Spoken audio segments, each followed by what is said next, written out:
You're lying in the mud, and somewhere about 40 yards away, a machine gun is doing exactly what machine guns are built to do. You need to know two things right now: what time it is and where your hands are supposed to be. One of those hands is on your rifle. The other one used to hold a pocket watch, the same pocket watch generations of men before you carried into battle. Except now it's 1915, and pocket watches are getting soldiers killed. Think about it for a second. To check a pocket watch, you need a free hand, a moment of stillness, and ideally, not a war happening around you. None of which trench warfare provides. So somewhere in the mud of the Western Front, soldiers did something that would have gotten them mocked mercilessly just a few years earlier. They started strapping their watches to their wrists, and that decision made under fire by men trying not to die is the entire reason you probably know right now, without even looking down, which wrist your watch is on. Here's the real mystery, though. It's not just why wrist instead of pocket, it's why left. Why did an entire species converge on the same wrist for the same object? Decade after decade, country after country, was it always this way? Was it fashion? Was it some ancient rule nobody remembers deciding? Spoiler, it wasn't ancient. It's barely a century old, and it starts, weirdly, with the wristwatch being considered feminine. Let's go back, before the trenches, before the war, to the era when the pocket watch was king. For roughly 200 years, if you were a man of means, time lived in your waistcoat pocket, attached to a chain, pulled out with a small flourish that was basically a status symbol. The chain itself was jewelry. Some men had chains studded with fobs, seals, tiny trinkets that said something about who you were before you ever said a word. Watchmaking was a serious industry by the 1800s, centered in Switzerland and England, producing pieces so precise they were used to synchronize railway timetables across entire countries. A good pocket watch wasn't just a possession, it was a small mechanical proof of your place in the world. Wristwatches existed alongside all of this. Barely. And they were marketed almost exclusively to women, delicate bracelets with tiny clock faces, jewelry first, timepiece second, sold in the same catalogs as brooches and lockets. Queen Elizabeth reportedly owned an early wrist-worn clock centuries earlier, but as a novelty, not a standard. By the Victorian era, the association had calcified. Wrist equals decorative, pocket equals functional. Men who wore wristwatches, considered unmanly, even effeminate. There's a reason. In the Victorian imagination, a wristwatch was jewelry, a pocket watch was serious. One was for looking pretty, the other was for running an empire, for catching trains, running boardrooms, timing the exact minute a ship departed. The pocket watch was a tool of industry and empire. The wristwatch was a bracelet that happened to tell time, and no self-respecting Victorian gentleman wanted to be caught wearing what looked like a bracelet. So how do you go from wristwatches are for women to every man on earth wears one? You go to war, twice. Stage 1, the Boer War, late 1890s into 1900. British officers in South Africa start noticing a problem. Coordinating artillery, coordinating attacks across dispersed units. All of it depends on soldiers checking the same time, at the same moment, without fumbling for a pocket watch mid-maneuver. Some officers start having watchmakers rig up leather straps to hold their pocket watches on their wrists. Crude, improvised, barely more than a pocket watch duct taped to your arm, but functional in a way that mattered more than looking manly. Word spreads through the officer corps. A few companies, Map and Webb among them, start selling purpose-made campaign watches with strap lugs already attached, marketed specifically to soldiers heading overseas. Advertised not as fashion but as equipment, right alongside canteens and field glasses. Stage 2. This is where it gets serious. World War I breaks out, and suddenly synchronized time isn't a convenience, it's a tactic. Artillery barrages are timed down to the minute, so infantry can advance right behind the last shell. That's called a creeping barrage, and it only works if hundreds of officers across a battlefield are checking identical times at identical moments, without stopping to dig into a pocket while under fire, and without a single watch running even 60 seconds off from the others. A pocket watch fumbled at the wrong second could mean advancing straight into your own artillery fire. Watchmakers respond fast. Companies start producing purpose-built trench watches, Small wristwatches with wire mesh over the glass to protect it from shrapnel, luminous radium dials, so soldiers could read them in the pitch dark of a trench at 3 a.m., and sturdy leather straps built to survive mud, rain, and chaos.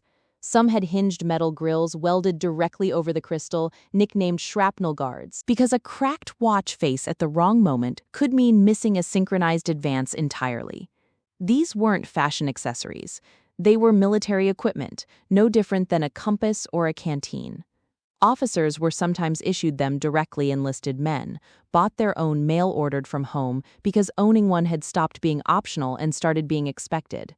And here's the myth vs reality beat worth pausing on. People love to say wristwatches became popular after the war, like it was some organic fashion trend, like men just gradually decided pockets were inconvenient one lazy afternoon.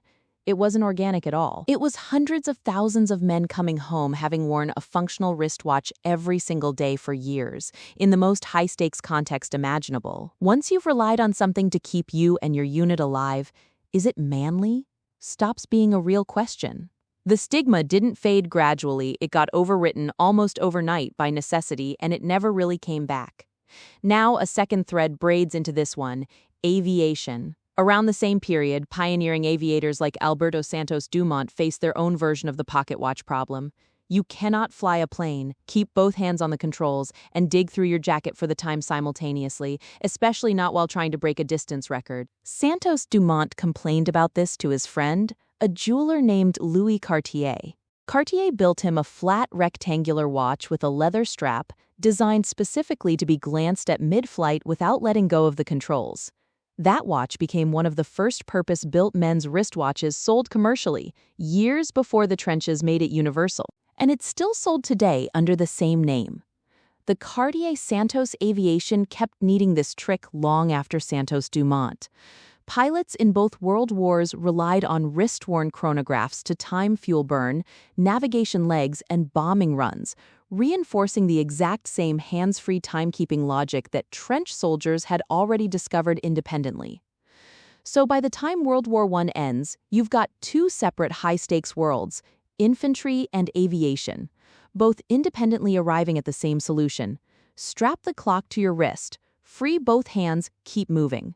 Civilian men come home from the war and keep wearing what kept them alive. Watch companies, smelling the shift, pivot hard into marketing wristwatches to men. Ads start showing rugged, square-jawed veterans instead of women in evening gloves. Within about a decade, the pocket watch goes from standard to old-fashioned, a grandfather's accessory instead of a modern man's, something you'd inherit rather than buy.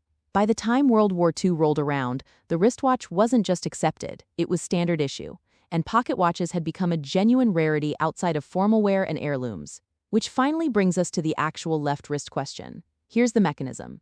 Most people are right-handed, somewhere around 90% of the population, and that ratio hasn't shifted meaningfully in recorded history. If you're right-handed, your left hand does comparatively less fine motor work. It's more available to have a watch on it, and more available to be turned toward your dominant right hand for winding, adjusting, or glancing at without disrupting whatever your right hand is doing. Trench watches, remember, needed frequent manual winding, daily, sometimes twice a day. So the convention that solidified was watch on the non-dominant wrist, wound and adjusted by the dominant hand, checked at a glance without breaking stride or setting down your rifle. That's it. That's the whole ancient rule, it's just ergonomics, locked in during wartime, repeated so consistently across a century that it feels like some universal law instead of a habit inherited from trench-bound soldiers optimizing for survival, not style. Left-handed people mostly went along with it too, not because it made more sense for them, but because by the time watches were mainstream, left wrist was simply what a watch looked like. The design itself, and even the placement of the crown, assumed a right-handed wearer by default. Zoom out for a second, because this pattern is bigger than watches. War has this strange habit of speed-running design evolution. Objects that would have taken decades to naturally evolve through fashion trends get compressed into months because suddenly failure isn't embarrassing, it's fatal. Duct tape, canned food, digital cameras, GPS, the internet itself, an absurd number of normal life objects were originally solutions to how do we not die problems, later repackaged as convenience once the fighting stopped. The wristwatch is just an early, small-scale example. A stigmatized women's accessory that got dragged onto a battlefield, stripped of its fashion baggage, and rebuilt as a survival tool, and never fully went back to being just jewelry. So next time you glance down at your wrist to check the time, you're not just checking the time. You're repeating a motion invented by a soldier in the mud, trying to synchronize an artillery strike without losing a hand to do it. The war's over. The habit stayed quietly on millions of wrists that never once thought about where it came from. Check your wrist right now, left or right. Either way, now you know exactly why it's not random.